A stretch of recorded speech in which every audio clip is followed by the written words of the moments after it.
Hello' গাইছ, কি খবৰ? আজি ধুনীয়া এখন পথাৰৰ পৰা ষ্টাৰ্ট কৰিছোঁ ভিডিঅ'টো। আছোঁ বাইহাটা চাৰিআলি। বহুত দিনৰ এটা সপোন কৰিম বুলি ভাবিছিলোঁ, কৰিব পৰা নাছিলোঁ। বাকী কৰিম এতিয়া, আপোনালোকক দেখাম কি কৰিম। তো বাইহাটা চাৰিআলি যাওঁ আৰু জুবিনদাৰ ওচৰতো যাম। তো গাইছ ফাইনেলি পাই গ'লোঁ বাইহাটা, আৰু ইয়াতে কৰিম শুভ কামটো।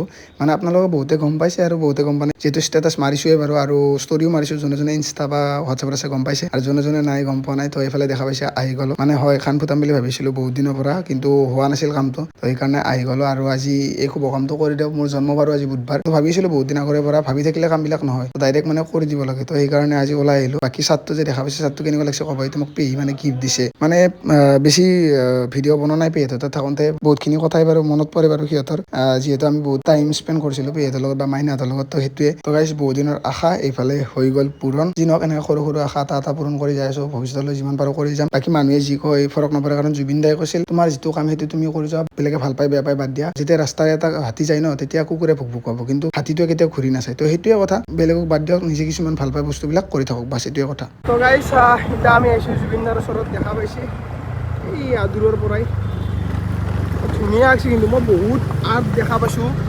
কিন্তু মানে এইটো বেষ্ট মানে বেলেগ আঁকছি, একদম ফেচটো পূৰা মিলছি মানে। তো আহি গৈছোঁ আমি জুবিনদাৰ ওচৰত। এতিয়া জুবিনদাক ভালকৈ চাওঁ, এটা ফটো উঠিম জুবিনদাৰ লগত, সেয়াই আৰু এইফালে আহি গ'লোঁ জুবিনদাৰ ওচৰত। মানে ইয়াত আহি কি বুজাব নোৱাৰা এটা অনুভৱ। আৰু ইয়াত লিখাও আছে দ্য লাষ্ট কিং। হয়, অসমত এজনে ৰজা আছিল, এজনে ৰজা হয়, আৰু এজনে ৰজা থাকিব, সেইজন হৈছে Zubeen Garg, the last king. তো সেইটোৱে কথা। আৰু সুশান্ত, নলবাৰীৰ সুশান্ত বঢ়িয়া আঁকিছে ব্ৰ, ৱেল ডান।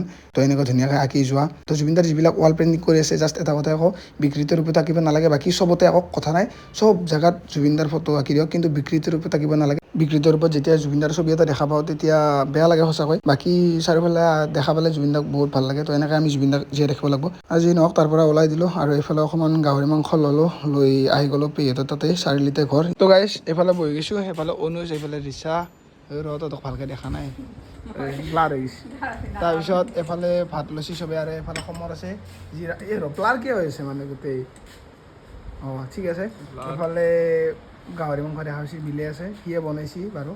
তো এতিয়া আহক, তাৰপিছত খাই দেখাই আছোঁ ৰ'ব। কিবা কবি? নাই নকওঁ, তই কিবা কবি? মই নিৰামিষ। নিৰামিষ মানে তাই গাহৰি নাখায়, আৰু এইফালে আমিষ, ময়ো আমিষ বাৰু।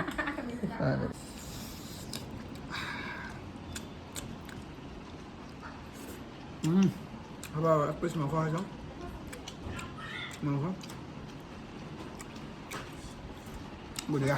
তো আহি পাই গ'লোঁ মামাহঁতৰ ঘৰ। এক চশমা জোৰা পিন্ধি দিছোঁ মোৰ, চাওকচোন কি ধুনীয়া লগাইছে। তো সেয়াই আৰু আজি মিনিটটো ইয়াতে শেষ কৰি দিওঁ। লগ পাম আৰু এটা নতুন মিনি ব্লগত। আজিৰ কাৰণে bye bye tata, take care, bye bye Tata.